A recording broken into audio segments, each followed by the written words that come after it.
Alors dans cette vidéo, je voulais te montrer comment réussir à faire les tractions même si tu es une femme.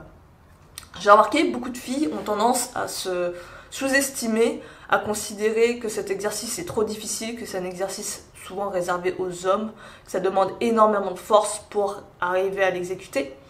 Mais dans cette vidéo, j'aimerais te montrer le contraire. J'aimerais te montrer que avec une bonne progression, une progression vraiment fluide, pas à pas, peu importe ton niveau, que tu sois quelqu'un qui a vraiment aucune force, que tu sois une grande débutante, tu peux progresser facilement et arriver à faire tes premières tractions.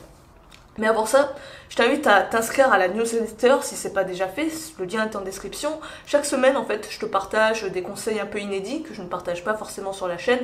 Donc tu auras un peu de tout, du lifestyle, tu auras peut-être des recettes de cuisine. La dernière fois, c'est ce que j'avais fait, des entraînements, des petites idées qui me passent par l'esprit. Je te partage ça. C'est pas forcément ce que tu auras sur la chaîne, donc si tu n'es pas déjà inscrit, je t'invite à le faire si tu le désires. Ça te permet d'avoir un peu plus de contenu de Kalos and Stenos, donc n'hésite pas. Et aussi, tu peux me suivre sur Instagram si tu veux. Donc, pour en revenir aux tractions, j'ai remarqué que j'ai cette impression, tu me diras d'ailleurs en commentaire si c'est ton cas, mais j'ai l'impression que les filles ont tendance à vouloir, elles veulent faire des tractions, elles ont envie d'avoir de la force, c'est pas un souci, mais elles ont cette sensation, cette impression que c'est des exercices trop difficiles pour elles et elles vont tout bonnement l'éviter. Ce qui est dommage parce que les tractions, c'est un exercice qui est très minimaliste, qui te demande peu de matériel. Si par exemple toi tu travailles à la maison, tu peux l'exécuter. Il suffit d'avoir une barre par exemple, je te montrerai. Mais c'est vraiment un exercice passe-partout. Dès que tu peux te suspendre, tu peux faire des tractions. Et du coup, ce qui se passe, c'est que souvent les femmes, pour travailler leur dos, ce qu'elles vont faire, c'est utiliser des machines, utiliser des poulies, tirage à la poulie. En étant assis, ça te permet de mettre moins de poids. Elles vont utiliser peut-être du rowing, mais souvent je les vois faire, c'est des tirages à la poulie.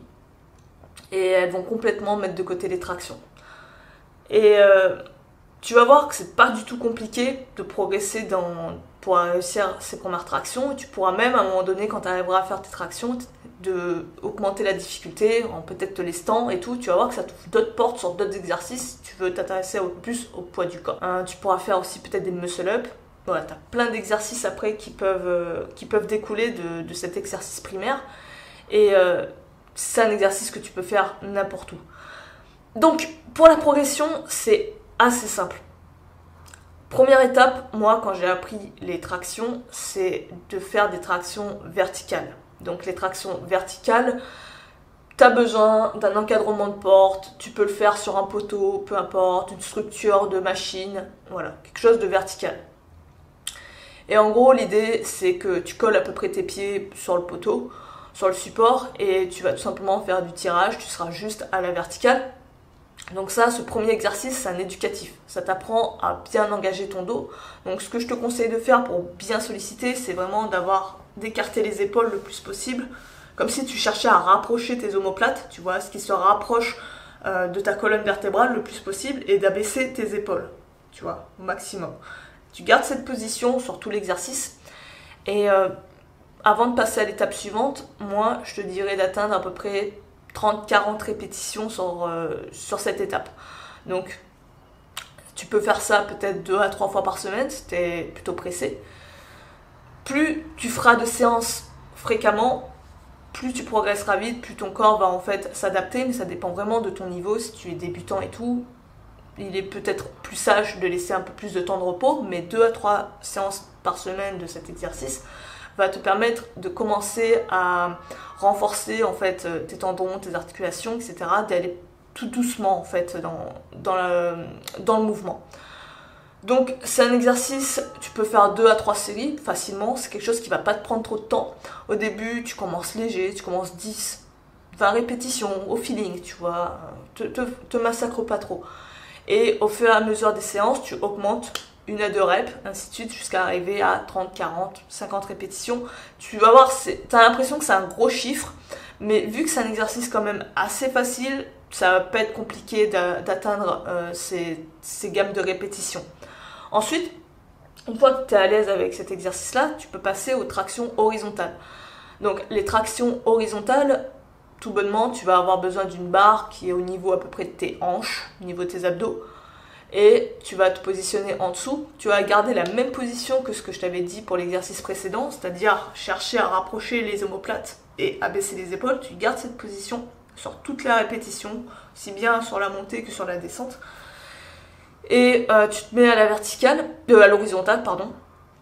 Et pareil, tu cherches à bien gainer aussi le reste du corps et tu te tractes en fait tout bonnement. Tu cherches à toucher peut-être la barre.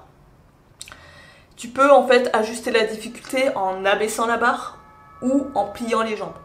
En pliant les jambes, ça sera plus facile. En montant la barre, ça sera plus simple. En abaissant la barre, ça sera plus difficile. Tu peux jouer sur cette progression-là.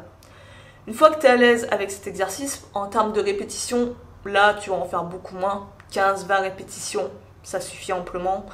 Ça commence à taper un petit peu plus. Une fois que tu arrives à faire 2-3 séries de ça, passe à l'étape suivante. Pareil, toujours 2-3 séances par semaine. En fait, tu gardes le même nombre de séances par semaine. C'est juste que la difficulté d'exercice change.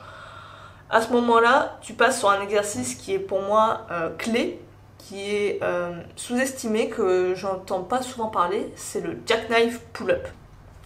Tu vas être en fait, ton buste sera à la verticale, tes jambes seront en appui sur le sol. Et en fait, tes jambes vont permettre de te délester et de t'assister.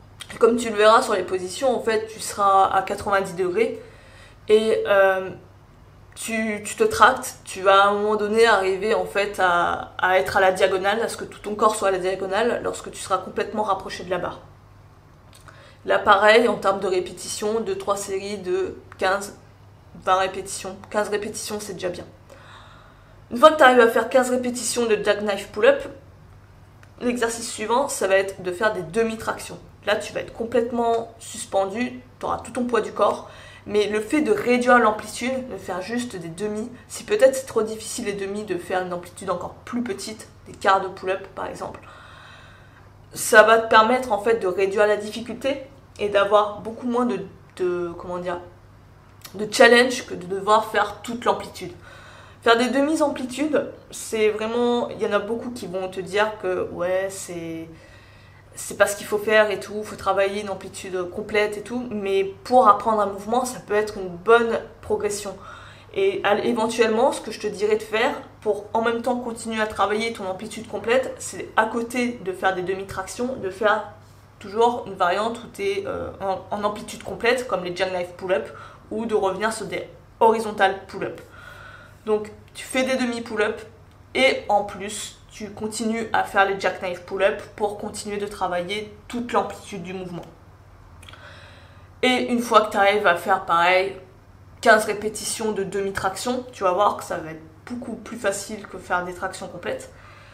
Tu seras prête pour tenter tes premières répétitions de traction en full amplitude, amplitude complète. Donc pareil, tu peux aussi progresser là-dessus, peut-être pas faire des amplitudes complètes au début si c'est trop difficile, mais faire des 3/4 d'amplitude, tu vois, pas tendre totalement tes coudes. Et au fur et à mesure que tu te sens de plus en plus à l'aise, à ce moment-là, tu pourras augmenter l'amplitude et tendre complètement les bras et monter le menton au-dessus de la barre. Donc c'est comme ça en fait, c'est les progressions par lesquelles je suis passée pour arriver à faire les tractions. Je trouve qu'elles sont très bien, elles sont très pratiques, elles permettent vraiment de t'accompagner tout au long de ta progression, de ton gain de force. Donc je t'invite vraiment à les tester, à me faire un retour si ça t'a aidé. Et n'hésite pas à me suivre, à t'abonner si tu veux plus de contenu de ce genre-là. Et sur ce, moi je vais te laisser là-dessus, je te dis à la prochaine, à plus.